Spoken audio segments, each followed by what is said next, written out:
এবার বন্ধুত্বের আড়ালে পিঠে ছুরি বসালো পাকিস্তান। তেহরানের সঙ্গে দীর্ঘদিনের প্রতিবেশী সুলভ সম্পর্কের কথা মুখে বললেও বাস্তবে আমেরিকার মদতপুষ্ট হয়ে ইরানের বিরুদ্ধে সরাসরি অবস্থান নিয়েছে ইসলামাবাদ।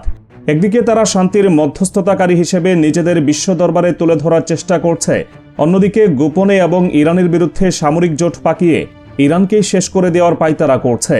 যে দেশ নিজে মুসলিম হয়েও মুসলিমদের রক্ত ঝরাতে বুক কাঁপে না, সে দেশের থেকে মির্জাফরি ছাড়া আর কিছুই যেন আশা করা যায় না।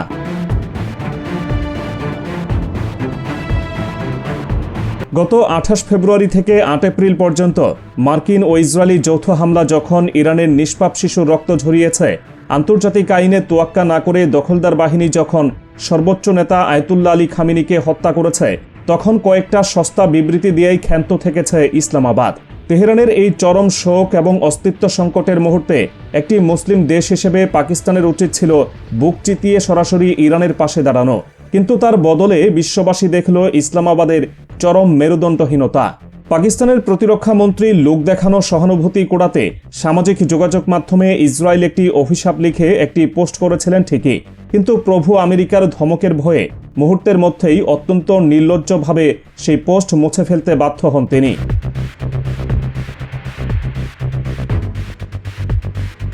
এখানেই শেষ নয়। ইরানের উপর কাপুরুষোচিত হামলার পর তেহরান যখন আত্মরক্ষার্থে এবং নিজ ভূখণ্ডের সার্বভৌমত্ব রক্ষায় মার্কিন ও ইসরায়েলি লক্ষ্যবস্তুতে পাল্টা আঘাত হানে, ঠিক তখন ইসলামাবাদ এক নতুন ভণ্ডামির আশ্রয় নেয়। প্রধানমন্ত্রী ভবনে মার্কিন ভাইস প্রেসিডেন্ট জেডি ভ্যান্স এবং ইরানি প্রতিনিধি দলের উপস্থিতিতে শান্তি আলোচনার এক বিশাল আয়োজন করা হয়।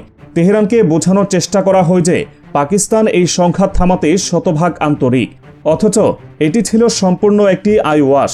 ইরানি প্রতিনিধি দলকে আলোচনা টেবিলে আটকে রেখে পেছন দিক থেকে মার্কিন সামরিক জোটের প্রস্তুতি সম্পন্ন করার সময় বের করে দেওয়াই ছিল আমেরিকার দেওয়া প্রধান অ্যাসাইনমেন্ট।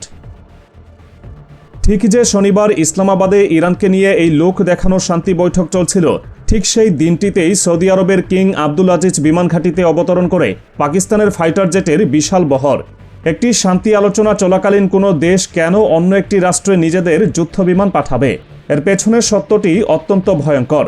পাকিস্তান মূলত গত সেপ্টেম্বরে স্বাক্ষরিত পারস্পরিক প্রতিরক্ষা চুক্তির আড়ালে সৌদি আরবে থাকা মার্কিন সামরিক ঘাঁটিগুলোকে প্রোটেকশন দেওয়ার দায়িত্ব নিয়েছে। ইরান কোনো দিনই সৌদি আরবের সাধারণ মানুষ বা পবিত্র ভূমির উপর হামলার কথা বলেনি। তাদের টার্গেট কেবল মার্কিন স্থাপনা, আর ঠিক সেই মার্কিন স্থাপনাগুলো পাহারা দিতেই পাকিস্তান নিজেদের যুদ্ধবিমান সেখানে মোতায়েন করেছে।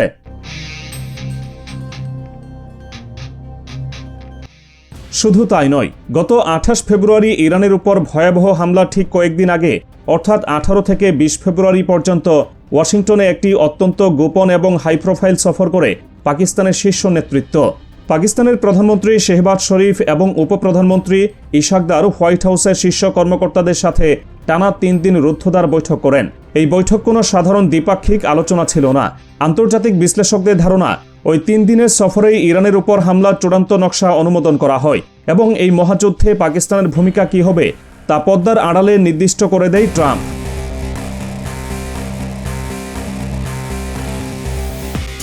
হোয়াইট হাউসের ওই বৈঠকের মাঠ পর্যায়ের কাজগুলো যেন আগে থেকেই গুছিয়ে রেখেছিলেন যুক্তরাষ্ট্রে নিযুক্ত পাকিস্তানের রাষ্ট্রদূত রিজওয়ান সাইদ শেখ। তিনি নিয়মিত ওয়াশিংটনে অবস্থান করে পেন্টাগন এবং ইসলামাবাদের সামরিক সদর দপ্তরের মধ্যে যোগসূত্র স্থাপন করেন। বিশ্লেষকরা মনে করছে, ওয়াশিংটনের সাথে পাকিস্তানের এই চরম গোপন চুক্তির মূল নির্যাস ছিল আমেরিকা যখন ইরানের উপর সরাসরি আঘাত হানবে, তখন ইরান যাতে পাল্টা হামলা করে মার্কিন স্বার্থ ধ্বংস করতে না পারে, তার জন্য পাকিস্তান ঢাল হিসেবে কাজ করবে।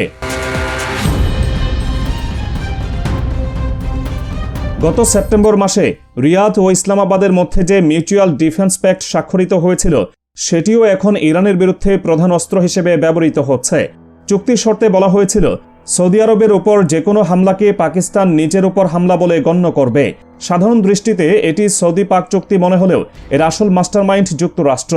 আমেরিকা খুব ভালো করেই জানে, সরাসরি ইরানের সাথে সম্মুখ যুদ্ধে জড়ালে উপসাগরীয় অঞ্চলে তাদের সামরিক ও অর্থনৈতিক আধিপত্য ধূলিসাৎ হয়ে যাবে। তাই তারা অত্যন্ত চতুরতার সাথে সৌদি আরব এবং পাকিস্তানকে ব্যবহার করে এই প্রক্সি বলয় তৈরি করেছে। আর সেই চুক্তির দোহাই দিয়েই পাকিস্তান নিজেদের যুদ্ধবিমান সৌদি আরবে পাঠিয়ে মূলত মার্কিন ঘাঁটিগুলোকেই পাহারা দিচ্ছে। একটি স্বাধীন রাষ্ট্র হয়েও পাকিস্তান কেন আমেরিকার এই ঘৃণ্য চক্রান্তের ক্রীড়নক হল, তার পেছনের কারণটি খুঁজতে গিয়ে বিশ্লেষকরা ধারণা করছেন দীর্ঘদিন ধরে ঋণ জর্জরিত পাকিস্তানের ভঙ্গুর অর্থনীতি আজ খাদের কিনারায়। IMF-এর ঋণ এবং আমেরিকার দয়ের উপর নির্ভরশীল একটি দেশ নিজেদের দেউলিয়াত্ব ঘোচাতে যে কোনো স্তরে নামতে প্রস্তুত। এর পাশাপাশি সৌদি আরবে অবস্থানরত 25 লাখ পাকিস্তানি কর্মীর রেমিটেন্স এবং রিয়াদের কাছ থেকে $5 বিলিয়ন মেগা বিনিয়োগ নিশ্চিত করার লোভে পাকিস্তান তাদের রাষ্ট্রীয় আত্মমর্যাদাকে নিলামে তুলেছে।